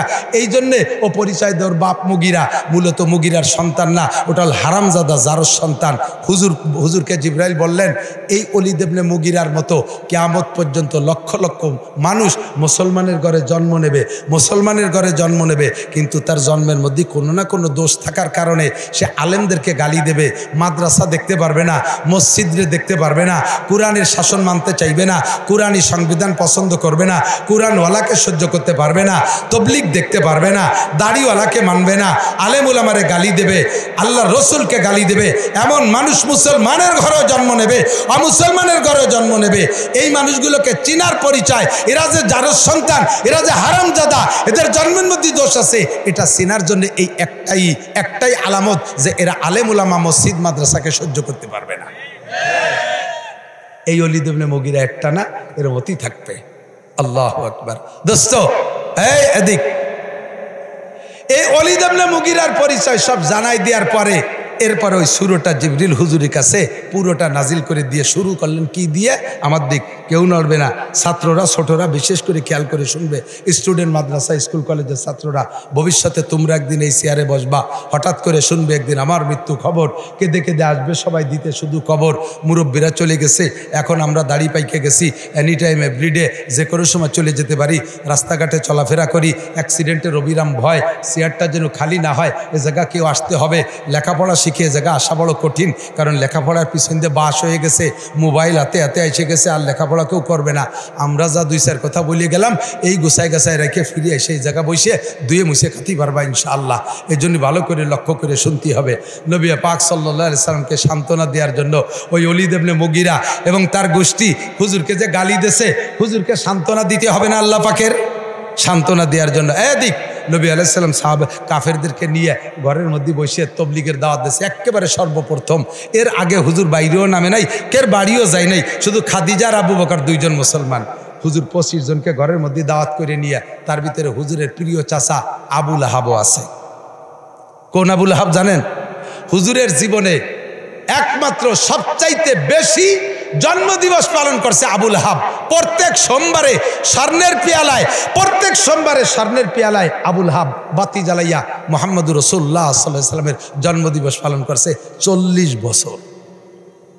40 বছরের মাথায় যাইয়া আজকে যখন হুজুর এই 25 জনকে নিয়ে ডাইকে বসে বলছে কুলু লা ইলাহা ইল্লাল্লাহ মুহাম্মাদুর রাসূলুল্লাহ, কলেমার দাওয়াত দেওয়ার সাথে সাথে সর্বপ্রথম হুজুরের মুখের উপরে এক খাবলা থুক মেরে দিয়ে হুজুরকে বদদুয়া দিয়েছে, তাব্বাল্লাকা ইয়া খাসিস, তাব্বাল্লাকা ইয়া খাসিস। মাইকে ডিস্টার্ব করতেছে এই অপারেটররা, তোরা এদিক। হুজুর বললেন, এই হুজুর যখন দাওয়াত দিছে হুজুরের মুখের উপরে থুক মাইরা হুজুরকে বদদুয়া দিয়ে গালাগালি করে চলে গেছে, তাব্বাল্লাকা ইয়া খাসিস আলী হাযা জামাতারা, ধ্বংস হয়ে যায় হে মুহাম্মদ। যেই আবু লাহাব 40 বছর হুজুরের জন্মদিবস পালন করছে স্বর্ণের পেয়ালায় বাতি জ্বালাইয়া, হুজুরের জন্ম খবর শুনে শাহাদাত আঙ্গুল দিয়ে ইশারা দিয়ে তার প্রিয় বান্দি সুহাইবাকে আজাদ করে দিয়েছে। যখন হুজুর কলেমার দাওয়াত দিয়েছে হুজুরের মুখের উপরে থুক মেরে বদদুয়া দিয়ে কয়, কপাল পোড়ায় এই কইতে জন্য ডেকে নিয়ে এসছিস আমাদেরকে, দুপুরবেলা খাওয়াইয়া পাম্পটি দিয়েছে এই করার জন্যে, তুই ধ্বংস হয়ে যা। আল্লাহ তাআলা সূরা নাজিল করে দিয়েছে, তাব্বাত ইয়াদা আবি লাহাব, আমার নবী ধ্বংস হবে না, তোর 2 হাত ধ্বংস হয়ে যাবে। কথা বলেন ঠিক কি ঠিক না? তোর 2 হাত ধ্বংস হয়ে যাবে। তুই তো একবার বলছিস তাব্বাল্লাকা, আর তোর নামে ডেলি লাখবার হবে। তোর নামে ডেলি এদিক টাকার তাব্বাত ইয়াদা ও তাব্বাল্লাকা কইছে একবার, আর আল্লাহ পাক সূরা তাব্বাত ইয়াদা নাজিল করে দিয়েছে। তার মানে আবু লাহাব আর তার স্ত্রী 2 জনকেই আল্লাহ পাক রব্বুল আলামিন অভিশপ্তের ভিতরে নিয়ে আসছে। আর এইটা ডেলি কতবার পড়া হয় জানেন? পৃথিবীতে 200 কোটি মুসলমানের মধ্যে কমপক্ষে 2 কোটি মানুষ তো নামাজ পড়ে, কথা কয় না? মিনিমাম 2 কোটি মানুষ তো, আর সর্বনিম্ন ভেলায় ছাড়াইয়া 2 কোটি হলেই তো নামাজ পড়ে। এই 2 কোটির ভিতরে লাখখানিক মানুষ কি তাব্বাত ইয়াদা শুরু পড়ে না? ওই একবার তাব্বাল্লাকা বলছে, আল্লাহ তাআলা প্রত্যেক দিন লক্ষ লক্ষ তাব্বাত ইয়াদা আবি লাহাব ওর নামে পাঠাইতেছে। গজব শুরু হয়ে গেছে। ও আমার নবীকে বদদুয়া দিছে, নবীরে মাজনুন আর পাগল কয়। আল্লাহ পাক সাথে সাথে এগেনস্টে নবীর প্রশংসা দিয়ে সূরা নাজিল করে দিয়েছে, সূরা কলম। কি কয় জানেন? এই ভালো করে শোনেন, খুব লক্ষ্য করে। সূরাটা শুরুতে একটা অক্ষর আছে নুন। কি আছে? এই নুনের উপরে জের জবর পেশ কিছু নেই। এরা আরবিতে তফসিরে ভাষায় বলে হরফে মুকাত্তাআত, কাটা হরফ। এরকম অনেক সূরা শুরুতে আছে। একেবারে আলহামদুলিল্লাহ সূরার পরে সূরা বাকারা, ওই দিয়ে ওরেই শুরু করছে এই কাটা হরফ দিয়ে। আলিফ পড়েন একবার, লাম মিম, কোনো নেকি হবে? হবে না? 3 হরফে 90 নেকি। কারণ এই 3টে হরফের ভিতরে আরো হরফ আছে। 3টে হরফ, আলিফ লিখতে 3টে হরফ লাগে। আলিফ জবরা লাম জেল্লি ফাদুই পেশফুন, আলিফুন, এতে হয় আলিফ। তাহলে এক আলিফ কলি কয়টা অক্ষর হয়েছে? 3টা। লাম লিখতে 3টে হরফ লাগে, লাম আলিফ জবর, লাম আলিফ জবর লাম মিম 2 পেশফুন, লামুন। এরে লিখতে আর 3 হরফ। মিম লিখতে 3 হরফ, মিম ইয়েজের মিম, মিম 2 পেশফুন, মিমুন। তাহলে আলিফ লাম মিম 3টে হরফ, 3টে হরফ না, 3টে হরফ, একটা হরফ না, 3টে হরফ, 3টে হরফ না, 3টে হরফ 9টা হরফ। আমাদের সমাজে একদল বেরোইছে, তারা আমাদেরকে ভূগোল পড়াচ্ছে, কয় যে কোরআন শরীফ তর্জমা না বুঝে পড়লে কোনো নেকি হবে না। জোরে কন্যা নাউজুবিল্লাহ। আমার নবী বলেন, মান করা হারফাম মিন কিতাবিল্লাহ ফালাহু হাসানাতুন ওয়াল হাসানাতু বিআশরি আমসালিহা। যে ব্যক্তি কোরআন শরীফ থেকে একটা হরফ পড়ে, জোরে বলেন কয়টা? একটা হরফের কোনো অর্থ হয়? হুজুর বললেন একটা হরফ পড়লে তারে 10টা নেকি দেওয়া হবে। তো একটা হরফ পড়লে 10 টাকা, আর এক হরফের তো কোনো তর্জমাই নাই। তা তুমি তো কইলে তর্জমা ছাড়া তর্জমা না বুঝে বললে নেকি হবে না, তাহলে তুমি নবী পাকের চাইতে বেশি বোঝো। তোমারকে আলাদা নবুয়ত দিতেছে, তোমারকে আলাদা বলার অধিকার দেওয়া হয়েছে। আমার নবী বলেছেন 1 হরফে 10 নেকি। দোস্ত, আলিফ লাম মিম পড়লে কেউ বলে 30 নেকি, আর কোনো মুফাসসির বলে 90 নেকি। একে কয় হরফে মুকাদ্দাস। কিন্তু এদিকে যেটা বলবো বলে আসছি, আমাদের দেশে তো বাউল বয়াতির অভাব নাই, বিচার গানের বয়াতির অভাব নাই। কথা কন, আপনাদের এদিকে আছে নাকি আমি জানি না, সত্যি জানি না, আর ওয়াল্লাহে জানি না। কিন্তু ইনরা কয় কি, এই 3 হরফের তর্জমা হুজুররা জানবে কোন জায়গাতে। আল্লাহর কালাম হলো 90,000, হুজুররা জানে, এই মাদ্রাসার হুজুররা জানে 30,000, আরো 60,000 গোপন আছে মারেফাতের, ওইটা আমরা জানি। এইটা জানিয়ে উন্ডায় আলিফ লাম মিমির তর্জমা কয় কি, আলিফে আল্লাহ, লামে জিব্রাইল, মিমে মোহাম্মদ, এমন ভাবে বলবে যা বিশ্বাস করতে বাধ্য। কি মানে, আল্লাহর থেকে জিব্রাইলের মাধ্যমে মোহাম্মদের কাছে আসছে। একেবারে সহি মনে হচ্ছে না কথাটা? সমস্ত মুফাসসিরদের নেতা রইসুল মুফাসসিরিন আব্দুল্লাহ ইবনে আব্বাস পর্যন্ত বলেছে আল্লাহু আলামু বিমুরাদিহি বিযালিকা। একে বলা হয় ইংরেজিতে শর্ট হ্যান্ড, আরবিতে কয় হরফে মুকাত্তাত, কাটা হরফ। এর তর্জমা এক আল্লাহ ছাড়া কেউ জানে না। কথা লম্বা হয়ে যাচ্ছে অন্য দিক দিয়ে, আমি অত দূর যাব না। কাজেই আপনি এই 3 হরফের তিন এই যে তর্জমা বের করছেন, এটা আপনি কোনোদিন বলতে যাবেন না। আপনি যেটা বলতেছেন ওটা বাধ্য অন্য কিছু তো হতে পারে, কথা কন। একই শর্ট হ্যান্ড হরফের তর্জমা ভিন্ন। আমার দিক এক জায়গায় লেখা আছে, আমরা লেখি না মোহাম্মদ আব্দুর রহমান, মোহাম্মদ আবদুল্লাহ। এই মোহাম্মদ লেখে কি পুরো মোহাম্মদ কি লেখে? মওকারে মো বিসর্গ, তার এর দ্বারা মোহাম্মদ বুঝি, ঠিক না? এরকম ইংরেজিতে শর্ট হ্যান্ড, আরবিতে শর্ট হ্যান্ড। আল্লাহ পাক রব্বুল আলামিন শুরুতে দেশে যে লেখছে সে বোঝে এই শর্ট হ্যান্ডের তর্জমা কি, আর যারা ব্যবহার করে তারা বুঝতে পারে। আমার বাড়ির বাথরুমের পায়খানা, মানে বাথরুম সেনেটে সিলাপ, ওই সিলাপের গায়ে লেখা দেখি ডিসি, সিলাপের গায়ে লেখা ইংরেজিতে ডিসি। আমি কই যে আল্লাহ, আমার বাড়ি তো ডিসি সাহেবও বেড়াতে আসে, এসপি সাহেবও আসে, আইসে যদি এই পায়খানায় বসে আর দেখা যায় আমি ডিসি বইরে পায়খানা করি, এমনি তো হুজুরকে ভাই আলাই বেলাই যাচ্ছে, তাই তো আমার নামে মামলা হবে না। তাহলে ডিসির কি তর্জমা? তা আমি পরে ওই সেই যে দোকানের থেকে এইটা কিনে আনছি, ওকে যে কলাম এই আমার পায়খানার সিলাপের গায়ে ডিসি লেখা কে, এ ডিসির মানে কি? আর এই যে আমাকে এই যে গোপালগঞ্জের যে ডিসি, উনার মানে কি? ওই যে এই ডিসির মানে হলো ডিস্ট্রিক্ট কমিশনার, আর আপনার যে ডিসি না পায়খানায় লেখা, ও ডিসি মানে হলো Dhaka ceramic, DT Dhaka city ceramic. এই ডিসি কোর্টে গেলে ডিসি মানে ডিস্ট্রিক্ট কমিশনার, আর এটা পায়খানার মধ্যে আসলে ডিসি মানে ঢাকা সিরামিক। থানার সামনে লেখা দেখি হা বিসর্গা আব্দুল মালিক, তার মানে কি হাফেজ আব্দুল মালিক, হাবিলদার আব্দুল মালিক, ঠিক না? হেফজখানার গেটে লেখা দেখি হা বিসর্গা আব্দুল মালিক, এ জায়গা কি হাবিলদার আব্দুল মালিক নাকি হাফেজ আব্দুল মালিক? হাসপাতালের গেটে লেখি ডা বিসর্গা আব্দুল মালিক, ও জায়গা কি হবে? ডাকাইত আব্দুল মালিক, ডাক্তার আব্দুল মালিক। এরশাদ শিকদের বাড়ির সামনে যদি লেখা থাকে ডা বিসর্গা এরশাদ শিকদের, সে জায়গা কি ডাক্তার ইরশাদ শিকদের, ডাকাইত ইরশাদ শিকদের। একই ডা বিসর্গা, এক জায়গায় ডাকাইত আর এক জায়গায় ডাক্তার। একই হা বিসর্গা, এক জায়গায় হাফেজ আর এক জায়গায় হাবিলদার। একই ডিসি, এক জায়গায় ডিস্ট্রিক্ট কমিশনার আর এক জায়গায় ঢাকা সিরামিক। এই যে শর্ট হ্যান্ড, এ যারা লেখার যে পরিভাষায় ব্যবহার হয় তারাই জানে। আলিফ লাম মিম নুন হা মিম ইয়াসিন, এটা তোমার মতো জৈট বাউল রে এর তর্জমা করতে আল্লাহ নিষেধ করছে। ওর তর্জমা লেখনেওয়ালা আল্লাহই ভালো জানে। কথা বলেন ঠিক না? নুন, আল্লাহ পাক বলেন নুন, এর তর্জমার দরকার নেই। ওয়াল কলামি ওমা ইয়াসতুরুন, আমি আল্লাহ তাআলা কোনো কথা খেয়াল করে না। আপনাদের এখন কষ্ট হয়ে যাচ্ছে, মোনাজাত করে দেব। জাগা মতো যাইয়েই চলে আসি, এদিকে আসেন। আসল অস্ত ওই নেই, ওয়াজ করা হলো গাই দোয়ানোর মতো।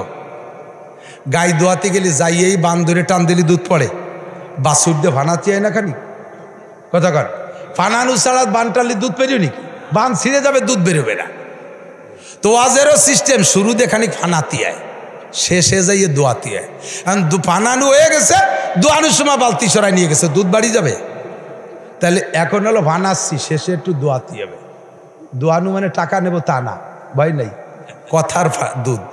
কথার দুধ শেষে থাকে, আসল কথা জাগা মতো। আল্লাহ পাক কসম খেয়ে বলে, কিসের কসম? এই ভালো করে বুঝে নেবেন, ফাঁকে ফাঁকে সব কিছু খেয়াল রাখবেন। শিরিক মুক্ত। আমাদের দেশের মানুষ কসম খায় না? কসম খায়। ভালো মানুষ যারা রেগুলার সত্য কথা বলে, এই মানুষটা কসম কম খায়। সিটার, বাটপার, ধোঁকাবাজ, মিথ্যেবাদী এরা কসম বেশি খায়, কারণ ওকে কেউ বিশ্বাস করে না। লাস্টে যাই শেষে আসল প্রয়োজন মিটে দিও, কেউ বিশ্বাস করে না। সেই সময় আসল প্রয়োজনে যদি থেকে টাকা পয়সা নিতে হয়, কসম খায়। আল্লাহর কসম শুক্রবারে দিয়ে দেব, নালি তোর মতো বাটপারে তো কেউ দেয় না টাকা। সিটার, বাটপার, ধোঁকাবাজরা কসম বেশি খায়, মিথ্যাবাদীরা কসম বেশি খায়। আর আল্লাহ পাক রব্বুল আলামিন কুরআন শরীফের ভিতরে কসম বেশি খাইছে। আল্লাহ খুব কসম খায়। আল্লাহ কসম খায় কেন? আল্লাহ সিটার, বাটপার, ধোঁকাবাজ, মিথ্যাবাদী সেজন্য না, আমার মতো আপনার মতো ধোঁকাবাজের অন্তরে কথা ঢুকানোর জন্য কসম খায়। কুরআন শরীফে প্রচুর কসম। ওয়াশ-শামসি ওয়া দুহাহা, যত জায়গা আয়াতের শুরুতে ওয়াও আছে, এই ওয়াও মানে কসম। ওয়াশ-শামসি ওয়া দুহাহা ওয়াল কমারি ইযা তালাহা ওয়ান নাহারি ইযা জাল্লাহা ওয়াল লাইলি ইযা ইয়াগশাহা ওয়াস সামাই ওয়া মা বানাহা ওয়াল আরদি ওয়া মা তাহাহা ওয়া নাফসি ওয়া মা সাওয়াহা ওয়াল আদিয়াতি দাবহা ফাল মুরিয়াতি কদহা ওয়াদ দুহা ওয়াল লাইলি ইযা সাজা। যত জায়গা আয়াতের শুরুতে ওয়া দেখতেছেন, এই ওয়া মানে কসম। আল্লাহ পাক কসম খাইছে আমার মতো আপনার মতো দুর্বল ইমানের ভিতরে কথাটা গুরুত্বের সাথে ঢুকানোর জন্য আল্লাহ এই জায়গা কসম খাইছে। আমরা কসম খাই কি জন্য? আমরা কসম খাই কথার গুরুত্ব বাড়ানোর জন্য। তবে আমরা কসম খাবো কার নামে? কোনো মখলুকের নামে, পীরের নামে, সন্তানের নামে, কোরআন দরিয়া, কাবাঘর দরিয়া, মসজিদ দরিয়া, মাদ্রাসা দরিয়া কসম খা শিরিক। আমরা কসম খাবো আল্লাহে বিল্লাহে তাল্লাহ, আল্লাহর কসম খাই, তাই ছাড়া আমাদের কসম জায়েজ নাই। আর আল্লাহ কসম খাবে, আল্লাহর উপরে তো কোনো আল্লাহ নাই। এই জন্য আল্লাহ কসম খায় তার সৃষ্টির ভিতরে বড় বড় যেগুলো সেগুলো। আর এই সূরার ভিতরে আল্লাহর সৃষ্টির ভিতরে শ্রেষ্ঠ 5টা জিনিস আল্লাহ তাআলা নিজে হাতে বানাইছে।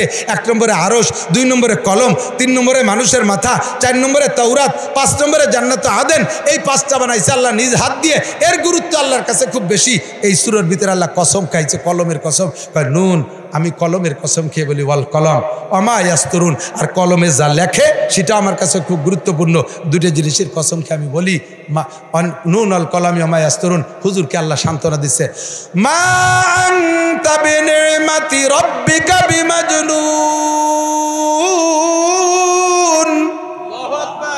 আপনি আপনার রবের নিয়ামত, আপনি পাগল না। আমার নবী কি না? পাগল। ওরা যে ওয়ালিদ ইবনে মুগিরা আপনারা পাগল কইছে, মন খারাপ করবেন না, আপনি পাগল না।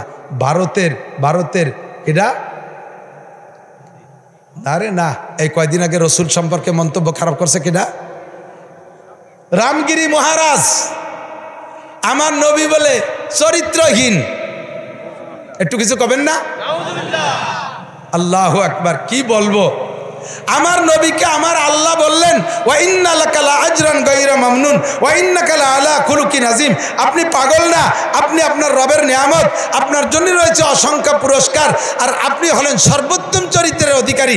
কিছুক্ষণ পরে আল্লাহ কয় লাকাদ কানা লাকুম ফি রাসূলিল্লাহি উসওয়াতুন হাসানাহ।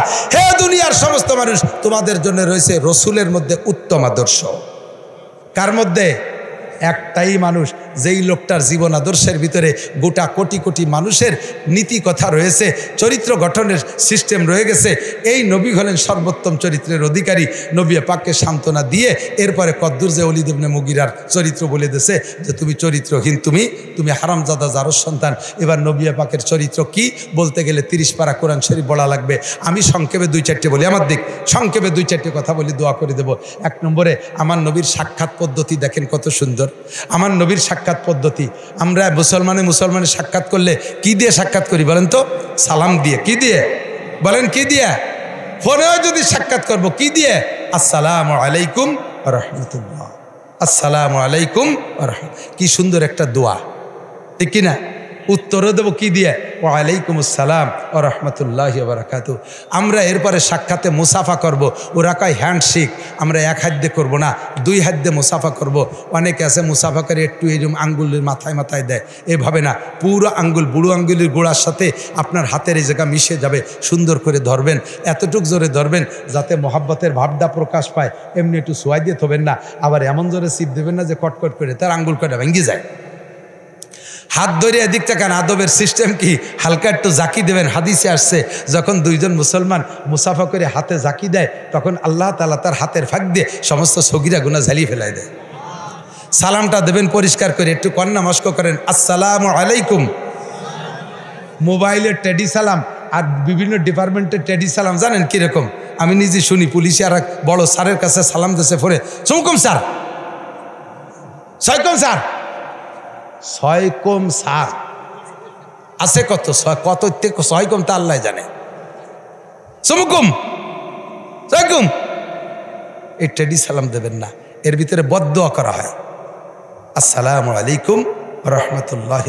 মাইকে আজকে শেষ করে দিল, তোকে মাইকির ব্যবসা হলো আমাকে হাতে, যদি কই যে শেষ করে দিল তোকে আর এই বাংলাদেশের কেউ নেবে না, এই রাজবাড়ি বাংলাদেশের কেউ নেবে না। আর যদি কই যে ভালো তাহলে সবাই টেডি নেবে। শেষ হয়ে গেছে, ইসকে এমনি গলা বসে গেছে, তারপরে দুর্বল করে ফেলাইছে। এরপরে মুসাফার ভিতরে একটু হাত ঝাঁকি দেবেন, একটু হাত ঝাঁকি দেবেন, ঠিক আছে? স্ত্রীর সাথে মুসাফা করবেন, ছেলের সাথে মুসাফা করবেন, মেয়ের সাথে মুসাফা করবেন, মার সাথে মুসাফা করবেন, দাদি নানির সাথে মুসাফা করবেন, বাবির সাথে মুসাফা করবেন, শালির সাথে মুসাফা করবেন, স্কুল কলেজের ছাত্রীদের সাথে মুসাফা করবেন। আস্তাগফিরুল্লাহ, ওখান থেকে ফিরে আসেন। এই জাকি দেবেন একটু হালকা ভাবে। আমার মতো ছোট দুর্বল হুজুর, বিশাল তাগড়া জুয়ান 7 ফুটি একজন আইছে, এই রাজবাড়ির মস্তান, হাত খান ধরে ছোট্ট একটা জাকি দিয়েছে, গুড়াইতে খুশি গেছে। কুলাকুলি আরবিতে কয় মুআনাকা, কি বলে? আমার নবীর আদর্শ বুকের সাথে জড়িয়ে ধরে, উনুকুন মানে গলা, ভাবে মুফালায় যাইয়া মুশারাকাতের তর্জমা, তার মানে মিলে মিলি, গলায় গলা মিলেলি হয় মুআনাকা। কিন্তু বুড়ি যদি এত বড় হয় গলা মেশবে, সে জায়গা পেটে পেটে 2 ঘষা দিয়ে মুবাতানা পেটা ফেটিয়ে চলে যায়। বুকের সাথে 2 ধাক্কা দিয়ে একবার হবে। কয়বার? মুআনাকা একবার। এদিক তাকান, মুআনাকা কয়বার? গলা একবার। যার যার ডাইন পাশ মনে রাখেন, যার যার এটুক মনে না রাখলি, আমি তো ডাইন পাশের নিয়েতে গেছি, আর আপনি তো জীবন ভরে বামপন্থীরে পছন্দ করেন। আপনি আপনার, আমার বাম, আমি যেদিক ডাইন পাশে নিয়েছি আপনার সেদিক বাম পাশ, আপনি সেদিক মুখ নিয়েছেন, দুইজনে মুখোমুখি হবে, তাহলে খোলাখুলি হবে না। যার যার ডাইন পাশ, যার যার ডাইন পাশ, ঠিক আছে না? সালাম ইসলাম ছাড়া অন্য যত জায়গা আছে হিন্দু রেখায় নমস্কার। নমস্কার শিরকি শব্দ। অনেক সময় মুসলমানরা হিন্দুদের সাথে সাক্ষাৎ পাক্ষাতে সম্পর্ক ভালো থাকলে, দাদা নমস্কার, আপনি মুশরিক হয়ে গেছেন, আপনি মুশরিক হয়ে গেছেন। তাকে আপনি কি বলতে পারেন? তারে আপনি সালাম দেবেন, সালামের ভাষাটা হবে আসসালামু আলা মানিত্তাবাল হুদা। কি বলবেন? আসসালামু আলা মানিত্তাবাল হুদা। হিন্দুরা সালাম দেবেন এই বলে আসসালামু আলা মানিত্তাবাল হুদা। ও যদি আপনারা সালাম দেয়, হিন্দু যদি পরিষ্কার করে, অনেক হিন্দু সালাম দেয়, আপনারা বলে আসসালামু আলাইকুম রহমতুল্লাহ, আপনি তখন কি বলবেন? ওয়া আলাইকা। কটুক ওয়া আলাইকা।